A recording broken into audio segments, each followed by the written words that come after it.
Hello, Interior Alaska. Joe Cook back in the sports seat for you this Monday evening after a staycation. Now it's time for the weekend recap. The top story from this weekend is that the Fairbanks Ice Dogs are back on top. In the regular season finale, the Ice Dogs had a chance to lock up the Midwest Division crown on Saturday night against the Kenai River Brown Bears. Fairbanks blew them out 72 on Friday night. The Brown Bears, with nothing to lose, gave the Ice Dogs a game. Special teams were huge as there were 7 power play goals scored in this one. Fairbanks had the edge 4 out of 9, but the game was tied at 3-all going into the third period. Jacob Hetz would break the tie 3 minutes into the third period with his second goal of the game, a power play lamplighter after the assist from Jesper Oval and Reiner Gorowski. But just 3 minutes later, Chandler Maudry, he would add some insurance with a power play score of his own. The Ice Dogs, they hold on. They win this one 5-4 and clinch their second straight Midwest Division title, their 4th division title in 5 years.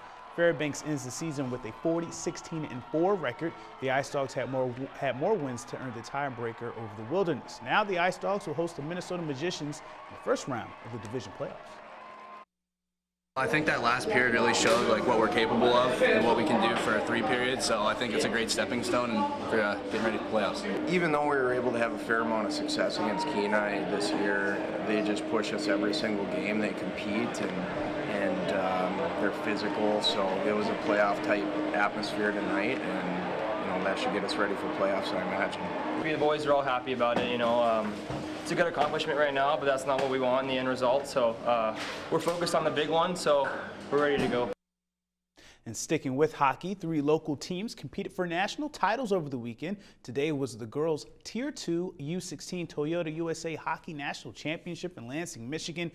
Team Alaska U16 girls squad fell 2-1 to the East Coast Wizards of Massachusetts in the title game. Jaden Trebojevic scored the lone goal for Alaska before the Wizards scored 2 unanswered to win the national title. Team Alaska is the first girls U16 team to play for a national title and just the 4th Alaskan girls team to reach a national final.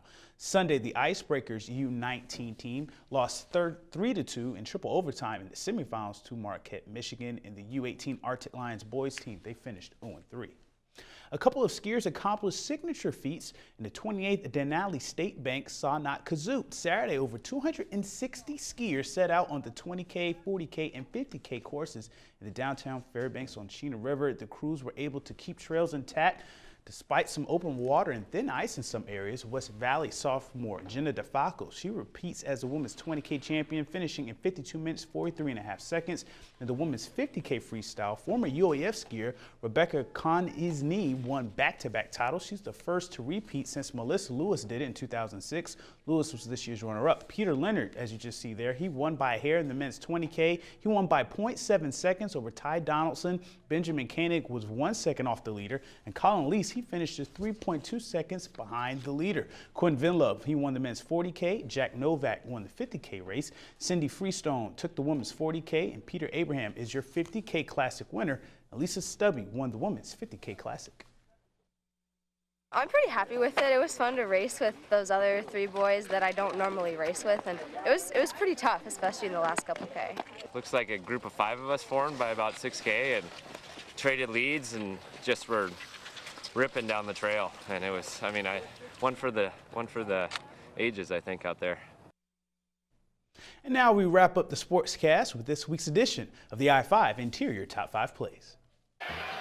At number 5, check out the toughness displayed from Jacob Hetz of the Ice Dogs. Takes the shot while taking a shot and scores despite the contact in a 7-2 win over Kenai River on Friday night. At number 4, Jenna DeFalco wins her second straight women's 20K Sawknot Kazoo title on Saturday in a winning time at 52 minutes 43.5 seconds. At number 3, teamwork makes the dream work. Chandler Maudry with a beautiful pass to Hetz for the one-timer and the Ice Dogs 5-4 win over the Brown Bears on Saturday night. At number 2, Pete Leonard wins the men's 20K in the Sawknot Kazoo in a near photo finish. Leonard won the race by 7/100ths of a second. Spots 1 through 4 were decided by 3 seconds or less. At number 1, Tyler Tomberlin scores what could be the goal of the year for the Ice Dogs. Tomberlin escapes 2 defenders in toe drags and backhands top shelf for the goal, his 4th of the season, finishing a spectacular play. Just nasty. That was in Friday's 7-2 win over Kenai River. To vote for the Play of the Week, click on your play on the I-5 poll on Webster11.com. You can also comment on the KTVF Facebook and YouTube posts, and send a tweet to KTVF11 Sports on Twitter for your vote. The Play of the Week will be revealed this Friday.